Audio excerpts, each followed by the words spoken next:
And Volker Reifenberger now joins us on the panel. He's also a member of the Austrian National Council, and he is a successful notary public, and he is the spokesperson for national defense in Austria. He focuses on the future of our army, and he fully supports the Austrian National Armed Forces, sees them as a guarantor for safety, security, and sovereignty.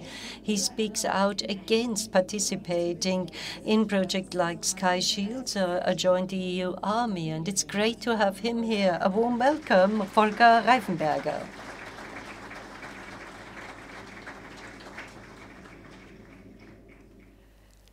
Lieber Volker, die Landesverteidigung. Dear Volker, national defense has already been mentioned. It's an essential part of our neutrality.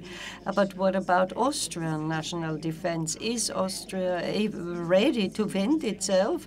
What needs to happen within the Austrian Federal Army to make sure that we are ready to defend ourselves? Thank you very much, dear Lisa, ladies and gentlemen. I would like to have a look at history, because we experienced that after the fall of the Iron Curtain, the whole of Europe, in an uncontrolled and uncoordinated manner, started disarming. And due to that, in Austria and in the whole of Europe, a military vacuum was created, which is quite a dangerous state.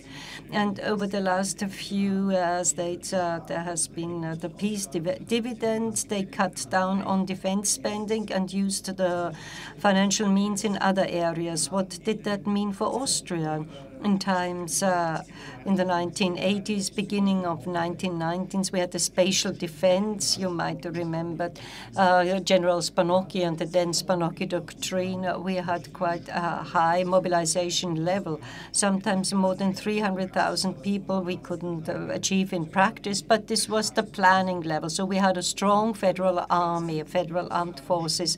Then the entire mobilization framework was gradually reduced to 220, 110, to now only 55,000 troops. And numerous military associations were dissolved.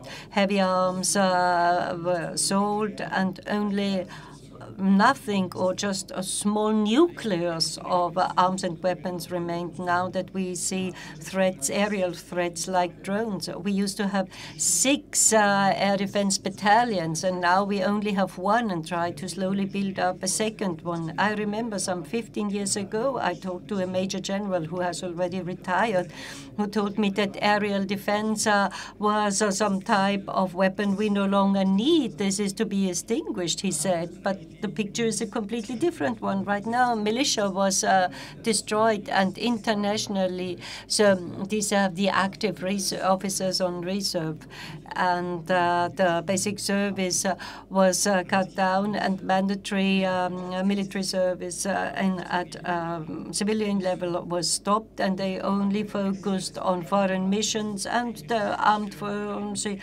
some what I would call aid police, and this type of police is only used at the border, at the inner European border, the Hungary-Austrian border assistance mission, and this is dishonest task free of sense. It is like an escort service for the migrants. This is how I call them. Instead of keeping people from crossing the border, so that soldiers are not allowed to push people back. Migrants are collected, registered, and then handed over to our social system directly. And it sounds very tough, but in reality it would be better for our states if we had them all passing through, hoping that they would travel on and do not end in our social system.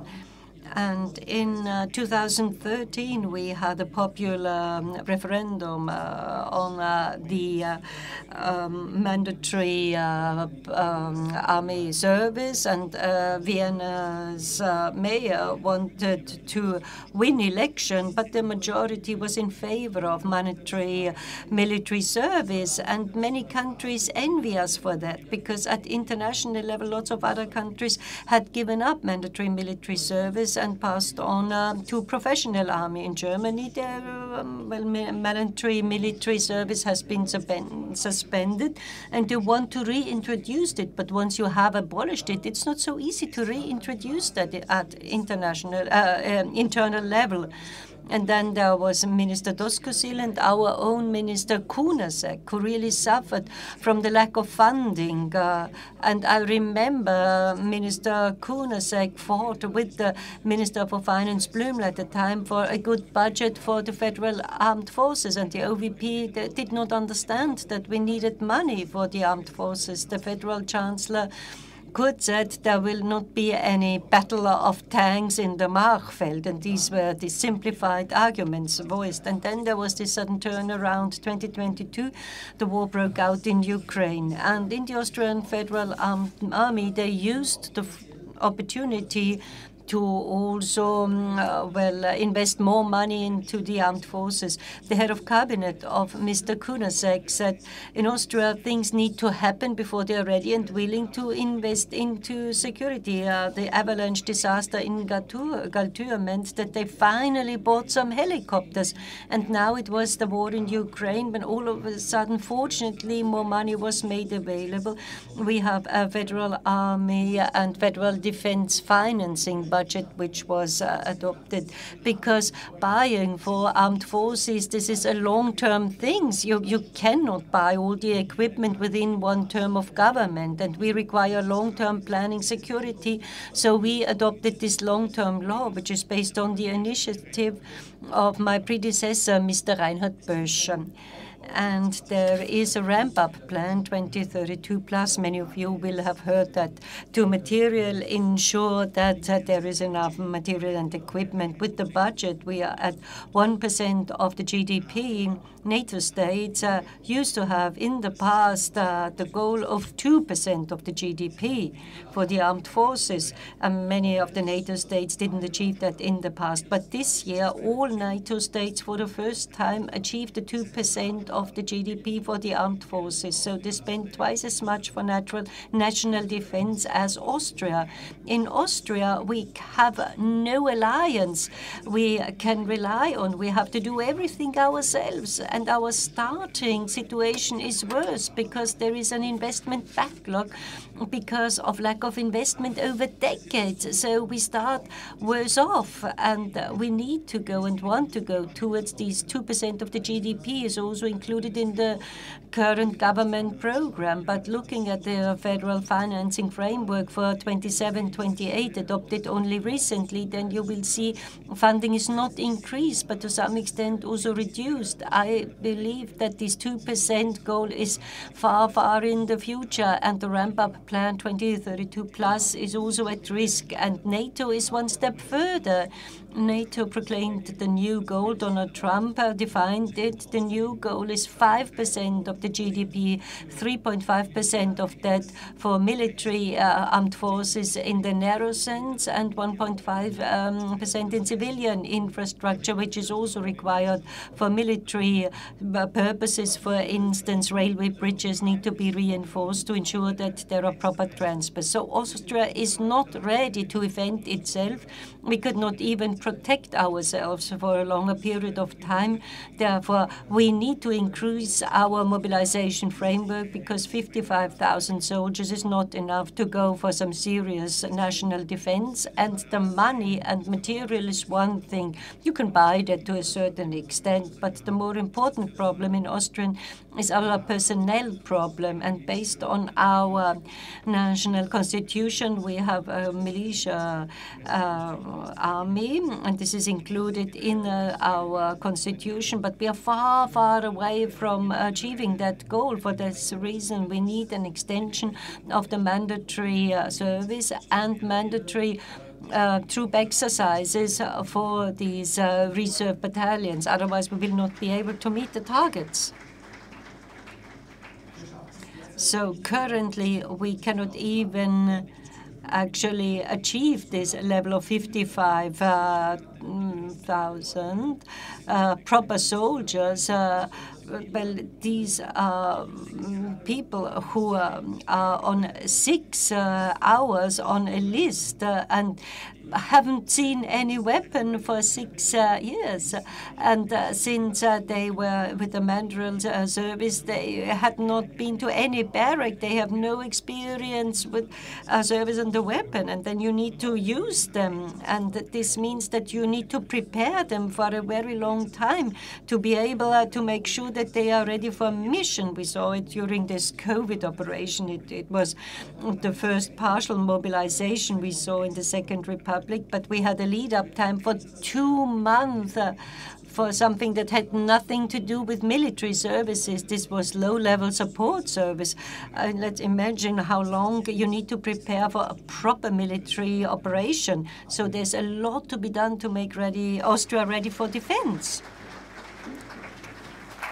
Herr Volker, viele haben Volker, lots of people placing huge hopes in Donald Trump when it comes to peace efforts. Not many trust in the EU's capabilities, because for many years they've been turning the spiral of escalation. All the more it is important for Austria to be credible and neutral. But you described the status of our federal army, and what impact does that have in terms of neutrality and credibility? Before answering this question, there's one thing I would like to comment on what Susanne said. So when we sell arms, then when we buy arms, if possible, then in Austria, otherwise then in the EU, to keep the value added here in the European Union. And it is also a question of resilience and not to make ourselves dependent of a non-EU state as the US. But the reality is a completely different one. If we look at all the defense investment paid by the EU, 70% of this added value goes to the US. So in practice, Donald Trump can be quite satisfied. So to come back to your question, so as one of the last few neutral states in Europe, we play a very special role. As a neutral country, you cannot rely on an alliance. So you need to be able to cover all capabilities and be able to defend yourself. It has been mentioned today that many also on the part of the government say, and the NEOs are among those who say that neutrality alone does not protect us. It's correct if they understand neutrality, which is currently lived in practice. But I say, in order to make sure that neutrality works, there must be 2 preconditions met. First of all, it must be defensive, and the comparable state in the past has always been Switzerland. And when it comes to national defense, Switzerland has always been very serious. Switzerland has always been a very defensive country, and its neutrality is much longer standing than ours, and it has always been successful with its approach. And the second prerequisite required for neutrality, touched on by Susanne, is credibility. It doesn't make any sense if we in Austria say that we are neutral because it's in the law, or in terms of military means we are neutral, but it makes no sense at all if we behave, or our federal government really tramples on neutrality, that in practice nobody perceives us as a neutral country. I might have hundreds of laws of neutrality, but if we behave in a different manner, then the laws will not make any sense at all. And this is the situation we are in right now. And when we talk about neutrality, there is either black or white, either consistently into one or into the other direction.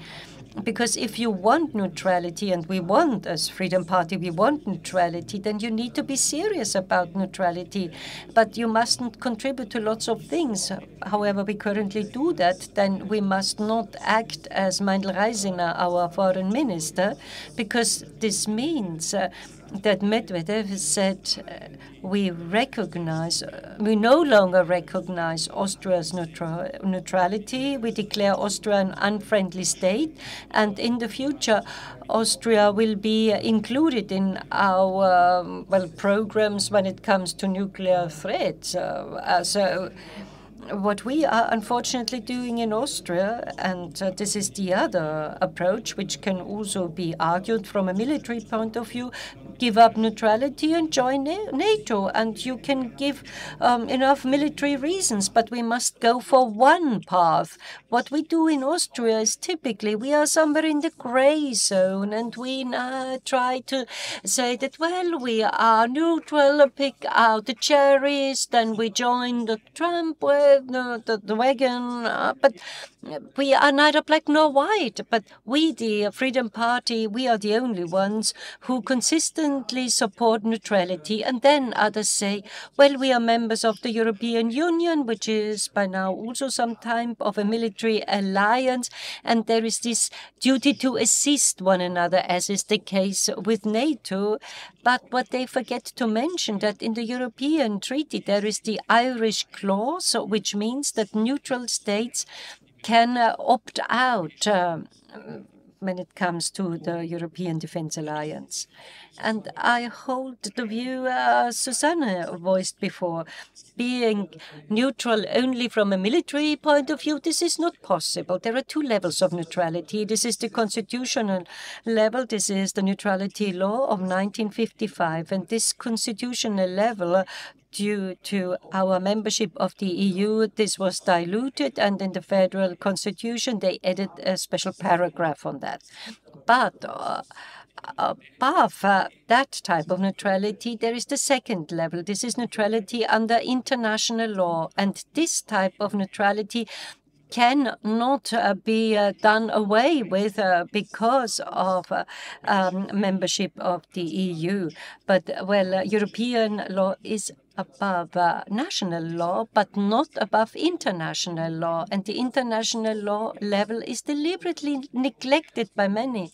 And our federal government says that we only have to adhere to what is written in the Neutrality Act, which was a very short act. But under international law, what they say is not true. So what do we need at Austrian level? I like to quote Latin quote, "Si vis pace, para bellum." If you want peace, prepare for war. Lieber Volker, Susanne hat vor.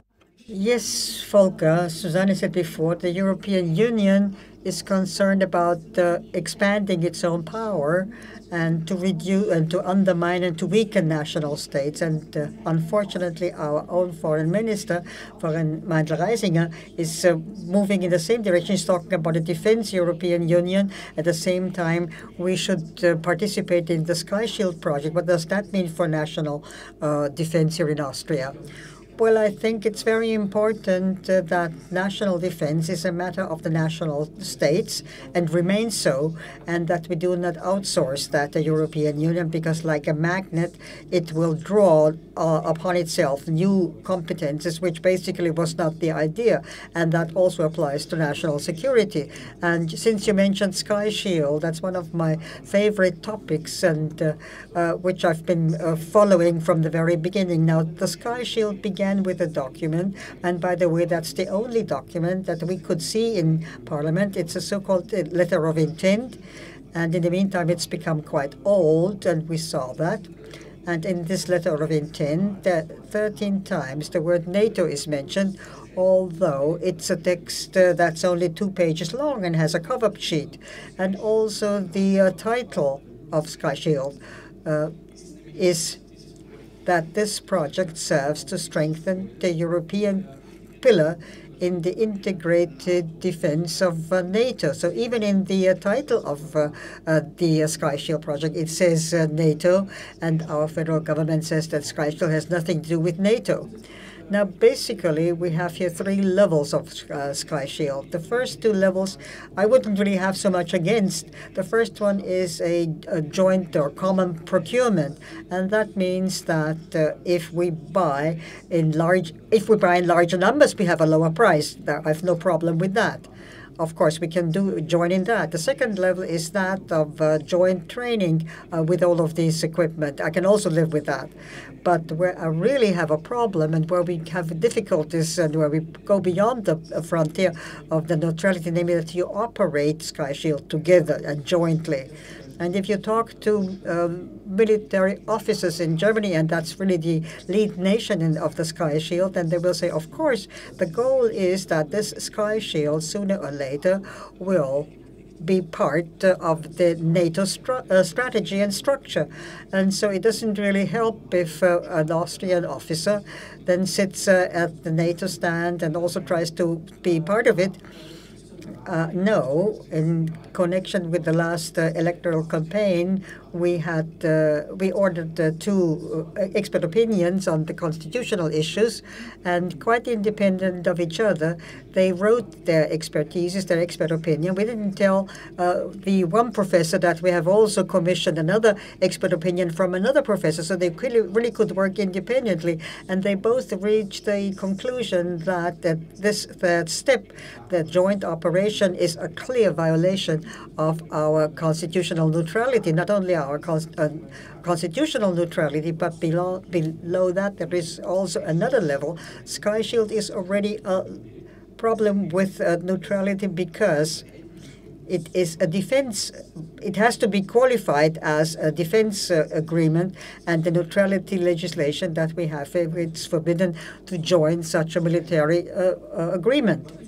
So much about Sky Shield. What other issues are there in connection with neutrality? We are sharing in economic sanction as a member of the European Union. The economic sanctions are nothing but participating in an economic war, but it's a weaker weapon, so to say. But we don't have to interfere. Then we'd have to get part in this conflict between Russia and Ukraine. We shouldn't be part of that if we really were to take our neutrality seriously.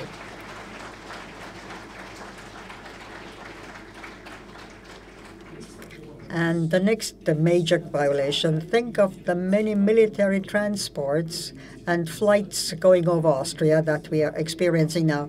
My friend keeps on asking Parliament about it and gets all these numbers, how many several thousands of transports there are every year. And there is one key word that's called military mobility, and Austria, because of its geographic situation in the heart of Europe, of course, it is some kind of a turnstile, some kind of a hub, a traffic hub, and almost all routes for the Americans go through Austria. And of course, it's very important for NATO that in case of an attack, you can shift the border to the east, and you can use our highways and our railway lines. Now, when we joined the European Union, we were said, well, we wouldn't need Austria as a partner in the European Union. It would be enough if the highways and railway tracks became part of the European Union. And the next subject, the European Peace Facility.